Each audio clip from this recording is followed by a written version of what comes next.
Jericho Stone gasped as he snapped awake, opening his left eye as he bolted upright in his bed. He felt as if someone had ripped him from a nightmare. "What the hell?" he shouted, his voice filled with an uncharacteristic panic. He looked around the room, using his training to quickly absorb every detail and determine if there was any immediate threat. He was lying in a bed in what appeared to be a very specialized hospital ward. An assortment of technology beeped and flashed away on either side of him. He looked down and saw a variety of wires both on him and in him, which connected him to the machines.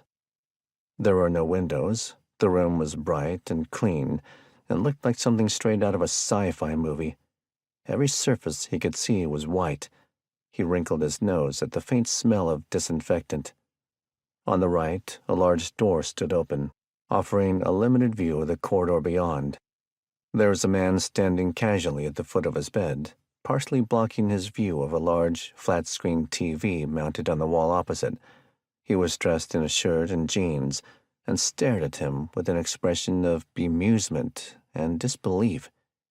On Jericho's immediate right was a nurse, wearing a white overcoat.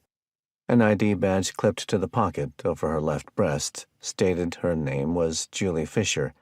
She was looking at him with professional concern, her hand on his forearm as a gesture of comfort. Where am I?" asked Jericho, still taking in quick, deep breaths.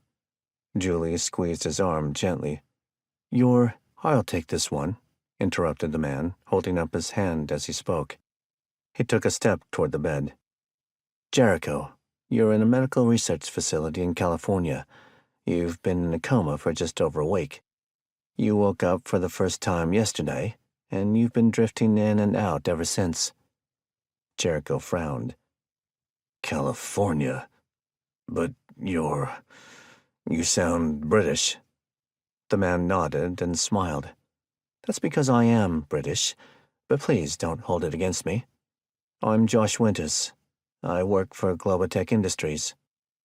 Jericho frowned again as the name registered in his brain with a familiarity he couldn't immediately explain. He knew GlobaTech was one of the largest private contractors in the world. They specialized in contracted security, were industry leaders in the research and development of technology and weaponry, and worked in conjunction with agencies such as the CDC, focusing on healthcare advances. But the name was familiar to him for another reason that he couldn't quite put his finger on. Jericho set his jaw with determination and, with what felt like a colossal effort, repositioned himself in his bed so that he was resting upright against his pillows. When he spoke, he sounded more alert and a little concerned. "What am I doing here?"